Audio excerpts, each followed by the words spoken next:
Hi guys, आप सभी हमारे मित्र एसोसिएट्स आईबीओज जो डायरेक्ट सेलिंग इंडस्ट्री से एथिकली जुड़ के काम कर रहे हैं और अपने बड़े मकसद को पूरा करने हेतु कृत संकल्पित हैं, उन सभी का हमारे यूट्यूब चैनल बिना वारियर पर खैर मकदम है, स्वागत है, अभिनंदन है।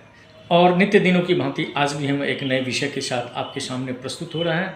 और आज का जो टाइटल है, जो सब्जेक्ट है, वो है the power of association. The power of association has a great role in affecting our career, our development, our growth। तो इसको कई दृष्टिकोण से हम देखना चाहेंगे कि इसका मतलब क्या होता है। हमने बचपन में या अपने जीवन के प्रारंभिक चरणों में अपने माता पिता बुजुर्गों से आपने सुना होगा संगत, है ना, आम बोलचाल की भाषा में बोलते हैं संगत का बड़ा ही प्रभाव पड़ता है। आप किसी के साथ खाते पीते उठते बैठते सोते हैं, वो सब का कहीं न कहीं हमारे करैक्टर पर, हमारे करियर पर असर पड़ता है। अब इसको कई एग्जाम्पल के द्वारा हम स्पष्टीकरण करना चाहेंगे। मसलन यदि आप और हम 5 साल के लिए लगातार किसी पॉलिटिकल लीडर के साथ रहते हैं, तो हमारी तमाम तरह की जो हमारी जीवन शैली है, देश शैली है, भाषा शैली है, विचार है, तमाम बदल चुका होता है। और हम सिर्फ पॉलिटिक्स की बात करते हैं, वैसा ही नज़रिया भी हो जाता है ना। दूसरा एग्जांपल, आप देखें, हम किसी साधु संगत के साथ अगर 5 साल के लिए अगर हम रह जाते हैं, तो हम अध्यात्म की बात करने लगते हैं, फिजिकल ग्रोथ की बात भूल जाते हैं और आध्यात्मिक जीवन हो जाता है तमाम तरह का। मतलब वो हम भी साधु जैसी बात करने लगते हैं। मैं ये नहीं कह रहा हूँ कि बुरी बात है, अच्छी बात है, लेकिन मैं ये कहा कि हम जहाँ उठते बैठते हैं तो हमारे जीवन पर उसका एक व्यापक असर पड़ता है। तीसरा देखिए, यदि हम और आप या कोई अगर किसी बड़े आपराधिक जगत के डॉन के साथ अगर रहता है, उसकी टीम में रहता है, तो आए दिन उस पर भी वैसा ही प्रभाव पड़ता है और जीवन से मतलब उसकी अपनी एक जीवन शैली होती है। मैं इसका उदाहरण विस्तृत रूप में नहीं दूंगा, आप समझ रहे हैं। और इसी तरीके से यदि 5 साल तक हम और आप किसी जिसको किन्नर की टोली बोलते हैं, है ना, किन्नर के समाज में अगर हम रहते हैं 5 साल तक लगातार रहेंगे, तो शायद हमारी भी जो बॉडी लैंग्वेज है या तमाम तरह की चीज़ें हैं वैसा ही दिखना शुरू हो जाता है। ये सब असर पड़ता है संगत का।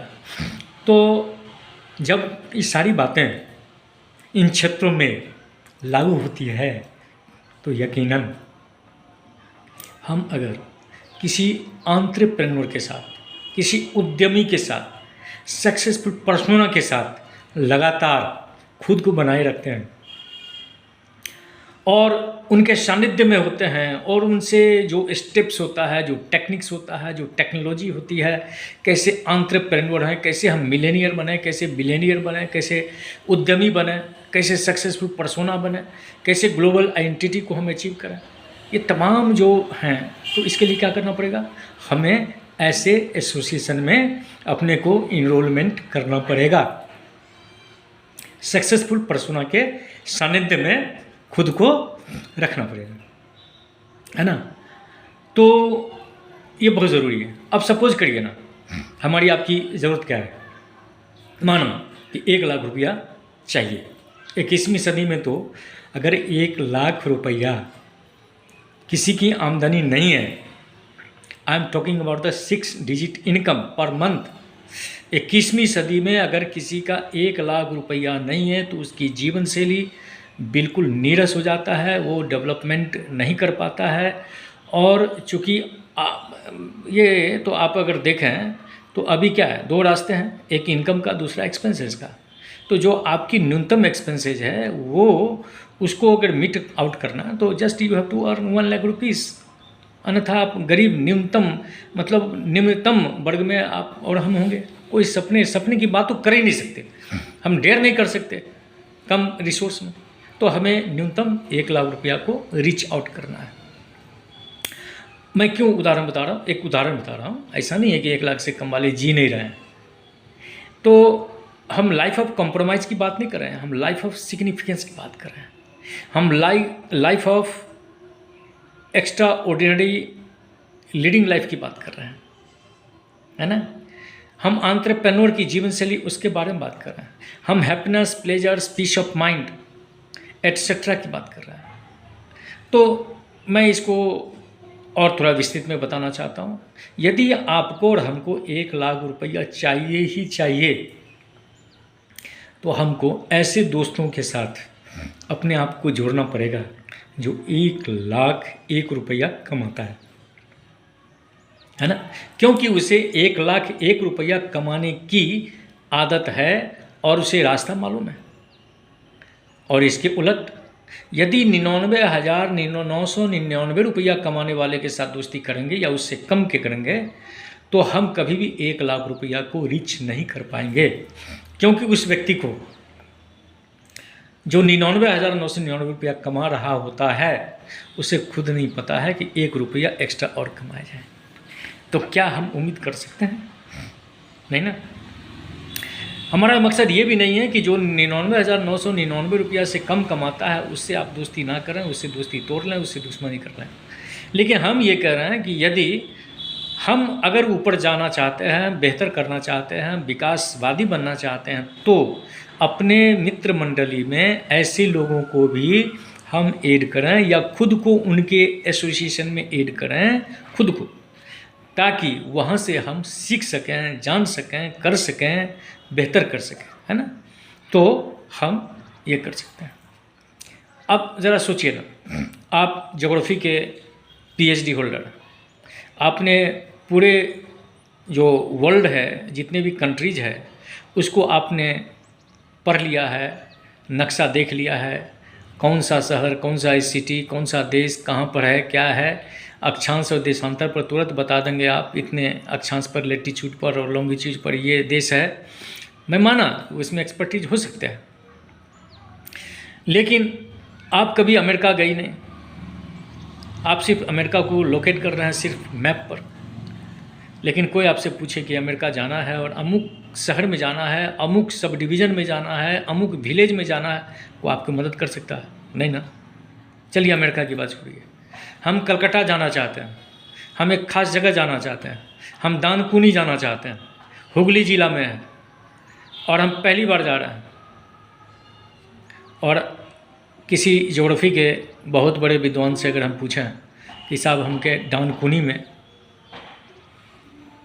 मनमाथन नगर में हमको जाना है, इस ऑफिस में जाना है, मेरे को बताओ नक्शा में, वो नहीं बता पाएगा सर, है ना। उसके लिए हमें उसका सहायता लेना है जो वहाँ ऑलरेडी कलकत्ता आता है, जाता है, उस जगह में आ जा चुका है, तो आसानी से हमें वो बता सकता है, लोकेट कर सकता है, गाइड कर सकता है और हम वहाँ रीच कर सकते हैं। वैसे तो अब गूगल काफ़ी लोकप्रिय है ना, हमको उनके गंतव्य तक पहुंचाने का। मैं गूगल की बात नहीं कर रहा हूँ, मैं ये बात कर रहा हूँ यदि हम एंटरप्रेन्योर बनना चाहते हैं, if we want to be a millionaire, if you want to be an entrepreneur, if you want to be a successful persona, तो हमें क्या करना पड़ेगा? हमें अपना जो एसोसिएशन है, संगत है, वो उसमें अभिवृद्धि करनी पड़ेगी। सक्सेसफुल लोगों के साथ अपने को अटैचमेंट करना पड़ेगा, उनके सानिध्य में जाना पड़ेगा। जैसा कहा जाता है कि गुरु के सानिध्य में जाओगे तो अच्छा नॉलेज होगा, ठीक इसी तरीके से यहाँ भी एक मेंटरशिप होता है। आप एक सक्सेसफुल पर्सोना के मेंटरशिप में अपने आप को इंडल्ज कर लीजिए, अपने आप को इन्वॉल्व कर लीजिए और निश्चित रूप से उनके बताए हुए मार्ग पर एक एक कदम को अक्षरशः ईमानदारी के साथ, पूरे विश्वास के साथ, यदि अनुशासन के साथ यदि हम पालन करते हैं, तो दुनिया की कोई ताकत हमें अपने लक्ष्य को प्राप्त करने से रोक नहीं सकता। यस, ये सिद्ध हो चुका है, this is a proven system. बस क्या करना है? अपना कोई लॉजिक नहीं करना है, ब्लाइंड फेथ करना है ना। मैं इस सेशन को यहीं समाप्त करूँगा एक छोटा सा स्टोरी के माध्यम से। क्या आप सभी लोग, हम भी हैं उसमें, क्या आपने किसी अखबार में पढ़ा, रेडियो में सुना, न्यूज़ में सुना कि किसी अंधे व्यक्ति ने को एक्सीडेंट हो गया रोड पर, ट्रेन में? मैंने तो नहीं सुना है भाई। हो सकता है एक दो चर्चा में नहीं हो सकता है, ये तो किसी के साथ हो सकता है, बट आपने ऐसे नहीं सुना होगा, देखा होगा, कौन सा एक्सीडेंट होता है, कौन व्यक्ति का एक्सीडेंट होता है जिसकी आंखें होती हैं। क्योंकि वो ब्लाइंड व्यक्ति को अगर रोड क्रॉस भी करना पड़ता है तो किसी आंख वाले का सहारा लेता है। और बाय द वे, अगर एक्सीडेंट होना भी है तो आगे आगे कौन जा रहा है? आंख वाला। और उसके कंधे पे हाथ कौन रखा है? ब्लाइंड। और आगे से एक्सीडेंट होगा तो कौन जाएगा? आंख वाला। ब्लाइंड वहीं रह जाएगा। ब्लाइंड क्या है? उसके पास आंख नहीं है, लॉजिक नहीं है, वो भरोसा करता है ना, जो उसको हाथ पकड़ के आगे बढ़ाना चाहता है। मेरे कहने का मतलब, हम लोग अपने एसोसिएशन को चेंज करें और ऐसे सक्सेसफुल पर्सोना के साथ हम अटैच्ड हो जाएं, खुद को इन्वॉल्व कर लें और उनके बताए हुए रास्ते पर स्टेप्स को भली भांति फॉलो करें। No logic at all, 100% submission to that specified mentors, है ना। आपको याद होगा ना, महाभारत में कौन था? धनुर्धर, अर्जुन। लेकिन अर्जुन को भी परास्त कर दिया, उससे भी बड़ी लकीर खींच दी। किसने? एकलव्य ने। और जो द्रोणाचार्य थे, न जाने किन कारणों से, मैं कारणों में नहीं जाना चाहूँगा, कोई खास कारण रहा होगा उनका, किसी कारण से उसने एकलव्य को शिक्षा देने से मना कर दिया और एकलव्य भी जिद्दी ठहरा। उसने उस गुरु की प्रतिमा बनाई अपने घर के आंगन में और उसने उसको मान लिया कि आपको मैं सबमिट करता हूँ, आप मेरे मेंटर हैं, आप मेरे गुरु हैं, आप के निर्देशन में आपको गुरु मानते हुए मैं सीखूंगा।